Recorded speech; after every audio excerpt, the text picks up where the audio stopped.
नमस्कार दोस्तों, welcome to IQ box education. दोस्तों, आज से 25 साल पहले भारत में मोबाइल कॉलिंग सुविधा शुरू हुई थी। तब हमें इनकमिंग कॉल के भी 8 रुपये देने पड़ते थे और आज मोबाइल फ़ोन हमारे जीवन का एक महत्वपूर्ण अंग बन चुका है। 31 जुलाई 1995 को पहली बार भारत में मोबाइल सेवा शुरू की गई थी। मोदी टेलस्ट्रा कंपनी ने इस सर्विस को भारत में शुरू किया था। उस समय पर इसका नाम रखा था मोबाइल नेट। 1995 में शुरू हुई यह सुविधा आज करोड़ों लोगों तक पहुंच चुकी है। दोस्तों, आज हम मोबाइल की इसी जर्नी के बारे में आपसे चर्चा करेंगे। इस सर्विस को लोगों तक पहुंचाने में नोकिया हैंडसेट की मदद ली गई थी। मोदी टेलस्ट्रा बाद में स्पाइस टेलीकॉम के नाम से सेवाएं देने लगी। भारत में मोबाइल सेवा का लाइसेंस पाने वाली शुरुआती 8 कंपनियों में मोदी टेलस्ट्रा भी शामिल थी। अब आपको लग रहा होगा कि पहली कॉल कहाँ की गई थी। जी हाँ दोस्तों, पहली कॉल की गई थी कोलकाता से दिल्ली तक। 31 जुलाई 1995 को पहली कॉल की गई थी। ये कॉल की थी बंगाल के पूर्व मुख्यमंत्री ज्योति बसु ने। उस समय कोलकाता में मोदी टेलस्ट्रा कंपनी के मोबाइल नेट की शुरुआत की गई थी। ये कॉल की थी उन्होंने भारत के उस समय के केंद्रीय संचार मंत्री सुखराम जी को। यह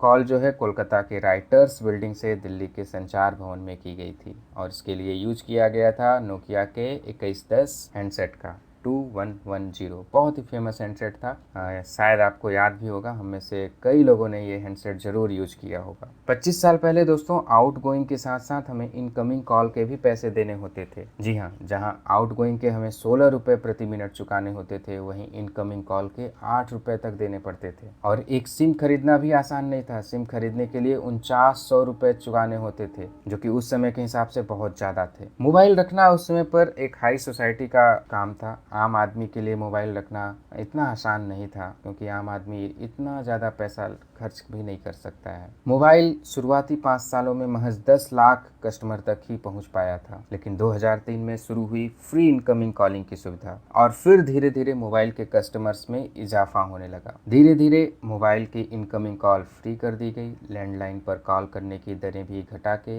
1 रुपये 20 पैसे प्रति मिनट कर दी गई, जिसके चलते ग्राहकों की संख्या में हर महीने तेजी से इजाफा होने लगा। उसके बाद मोबाइल फोन की संख्या में भी तेजी से इजाफा हुआ। 2008 में आया 3G और 2012 में आया 4G। 3G में जो इंटरनेट की स्पीड थी वो 21 Mbps तक की थी, जो कि 2G के मुकाबले बहुत ज़्यादा थी। ये 3G टेक्नोलॉजी ने दुनिया में हलचल मचा दी थी। 2012 में 4G की शुरुआत की गई और अब भारत शुरुआत कर रहा है 5G की। बहुत जल्द हमारे कई शहरों में 5G की कॉलिंग की सुविधा शुरू हो जाएगी। 1997 में गवर्नमेंट ने ट्राई की स्थापना की। ट्राई मतलब telecom regulatory authority of India, भारतीय दूरसंचार नियामक प्राधिकरण। सरकार द्वारा ग्राहकों के हक की रक्षा और कंपनियों में हेल्दी कंपटीशन की देखरेख करने के उद्देश्य से 1997 में भारतीय दूरसंचार नियामक प्राधिकरण की स्थापना की गई। यह टेलीकॉम सेवा में सुधार, शुल्कों की एकरूपता, DTH और मोबाइल नंबरों की पोर्टेबिलिटी आदि सभी को कंट्रोल करता है। भारत में 50 करोड़ से ज्यादा स्मार्टफोन यूजर हैं। 2018 के मुकाबले 15% की बढ़ोतरी हुई है स्मार्टफोन यूजर्स में। Market research firm tech arc के मुताबिक